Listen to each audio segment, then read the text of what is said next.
What's up, you guys? Welcome back to WideBody Nation. What are the 6.9 things I hate about this S209? That is the 2019 WRX STI S209. Yes, this Subaru sticker price was $65,000, which is about 20 grand more than your run-of-the-mill STI, and that it was before 2021 got banana land with pricing on used cars and new cars and everything. So with that all being said, this car is great. It's one of the few cars I have become very emotionally attached to. You know, that mechanical empathy. I have not sold it. I have sold a lot of my other cars for my Turo fleet, for my personal fleet, all that stuff. But this one I have kept, but there are things I don't like about it. So with that being said, a few of these are unique to the 209, and a few of them are more just kind of Subi issues. So I've mixed them in. So with that being said, I just finished up a reel on Instagram because those reels are hot and they're funny. So if you want to check us out on Instagram, go over to Real WideBody Nation on Instagram. The link is below in the description. Appreciate that. Also, please subscribe and hit the like button while you're down there. If you're triggered by me modifying the S209, let me know in the comments below and I definitely will get to you. Okay, all right, so the first thing I don't like about the 209, which is relatively unique to the 209, is the steering wheel. Now, obviously on a racetrack, you want some sort of grippy material for your steering wheel. So this is this is an Alcantara or a suede. I never know which one. I think it's Alcantara. It's like the same stuff that this is. And on the seats, it's one thing. I mean, it does require more upkeep, which I guess I'm kind of bad at.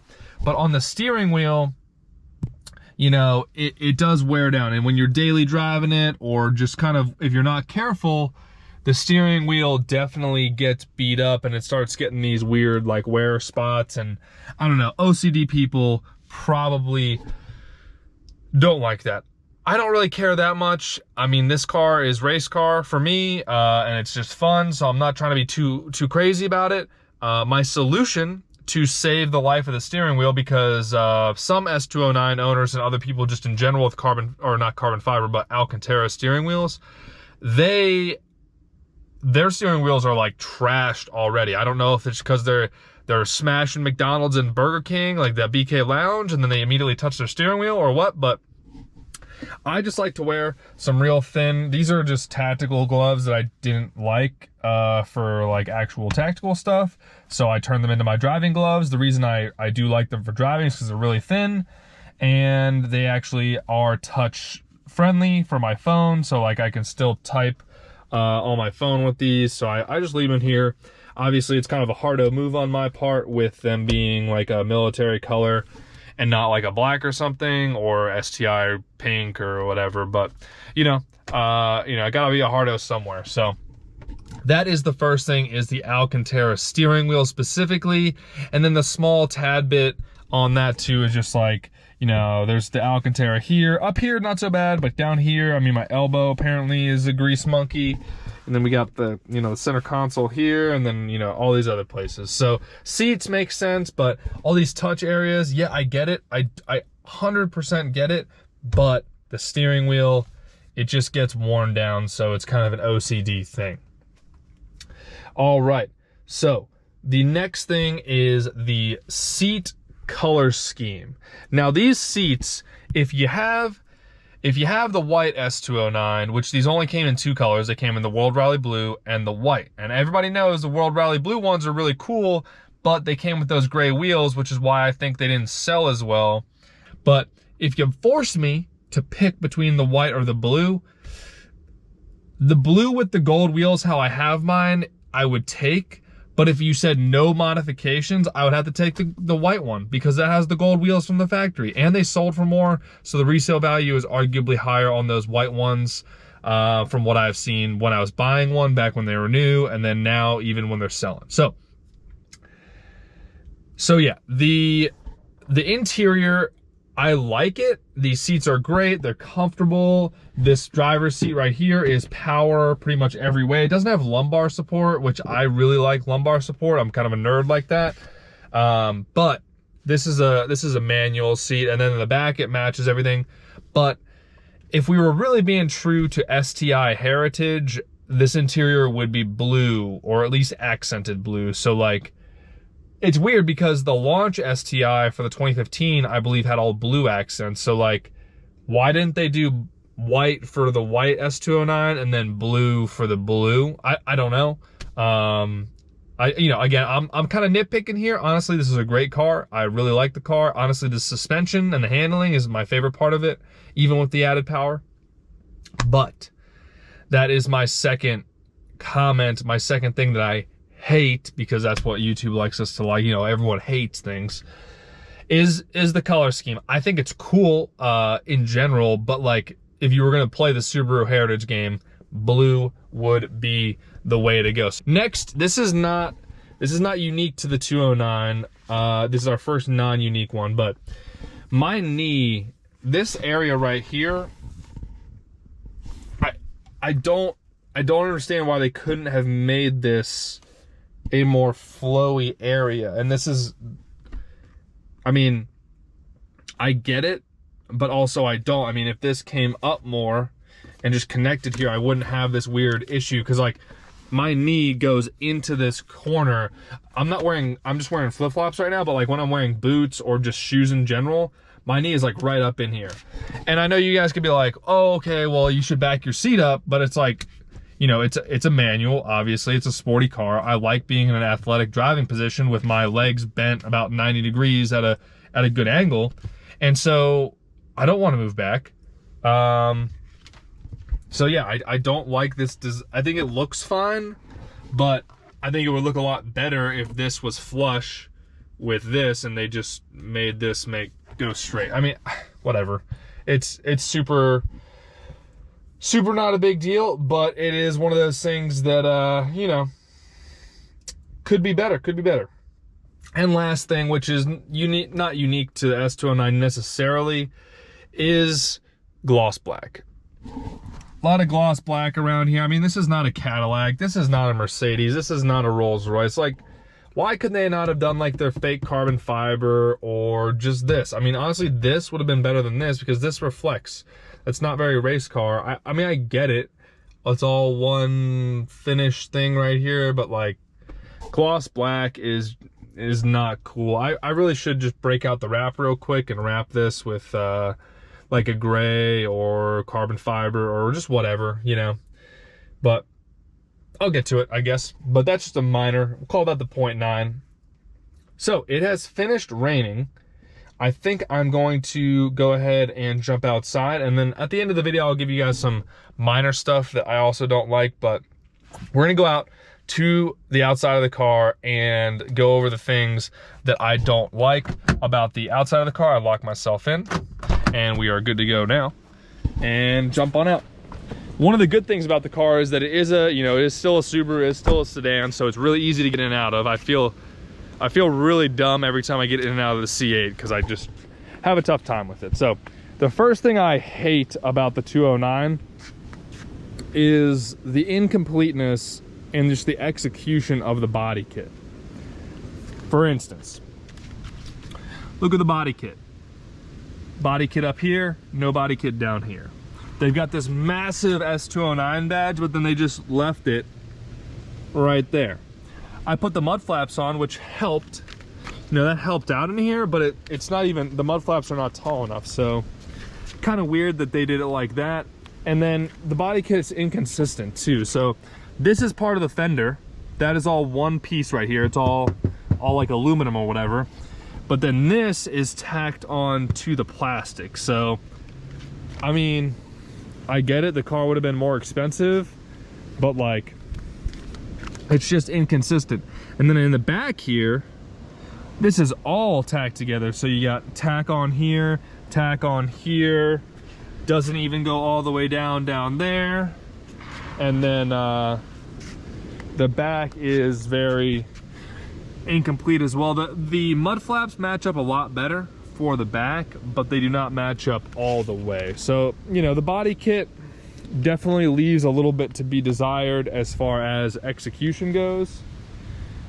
And then, you know, classic Subaru deal. I mean, STIs for about a decade now have had quad tip exhaust, which I just think is a little overkill.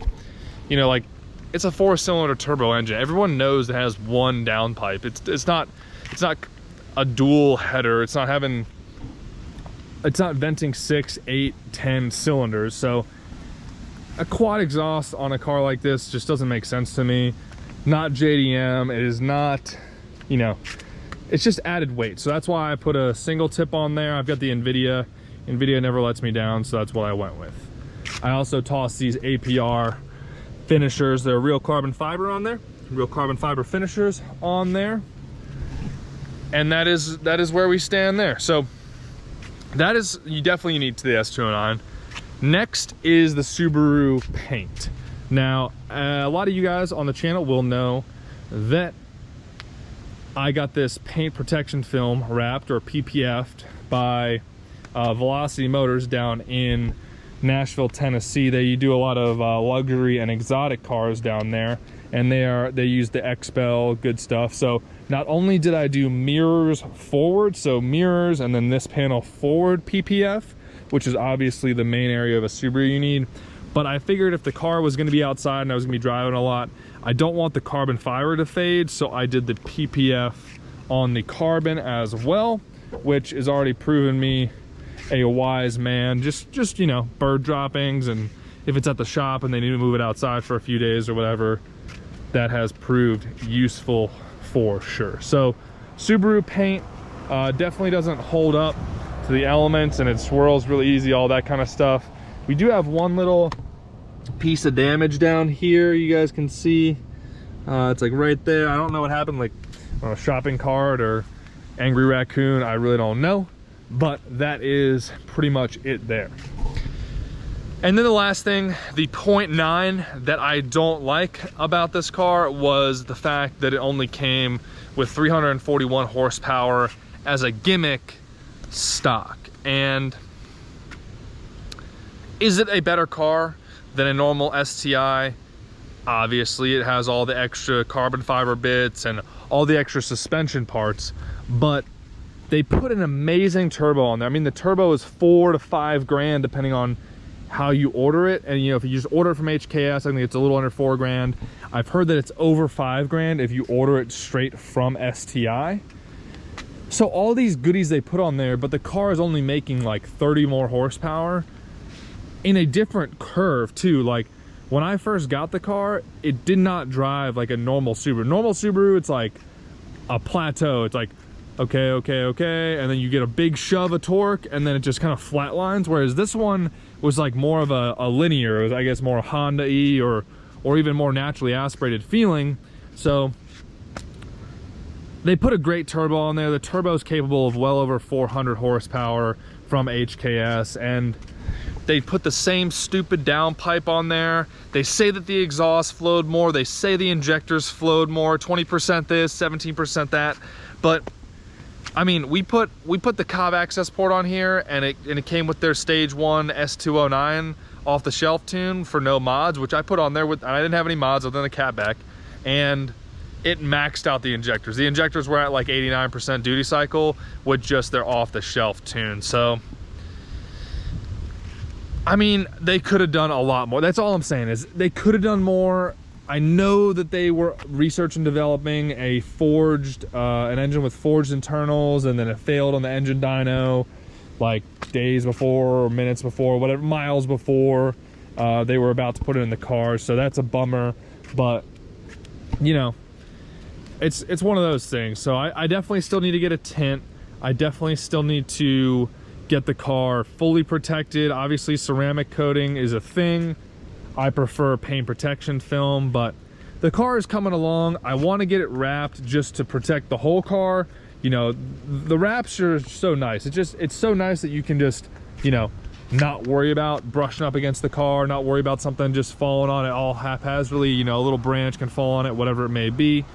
So other than that, obviously the car is still a work in progress. I'm already talking to the shop about 1700cc injectors, the radium fuel pump hanger setup for the dual Walboro 450s, We're already thinking about a new intake manifold, already thinking about twin disc clutch. I think ACT just came out with a new twin disc clutch, so I think we are going to go with that one, because I mean, if you're gonna spend $700-800 on a clutch, you might as well get a nice clutch and have it ready for more fun end games. So I'm gonna start her up. Last thing I hate is really this whole startup shenanigans. We'll turn this off for you guys. But everything, I mean, half the time the radio turns on, half the time the phone turns on. There's the S209. Hopefully you guys caught that. I think that's kind of cool that it does that. But, you know, it's a quirky Subaru. It's a great car. It's got its quirks. It's got its do's and don'ts. Like, you know, beggars can't be choosers. Hindsight's 2020 kind of deal with the design and with some of these other things in here. But appreciate you guys tuning in. Let me know if you guys like more kind of down-to-earth content like this with the pretty unique S209 here. Obviously, I am modifying mine because I want to, and that's why I bought one. So, love it or hate it. See you guys for the next video. Stay safe out there. I appreciate you guys tuning in.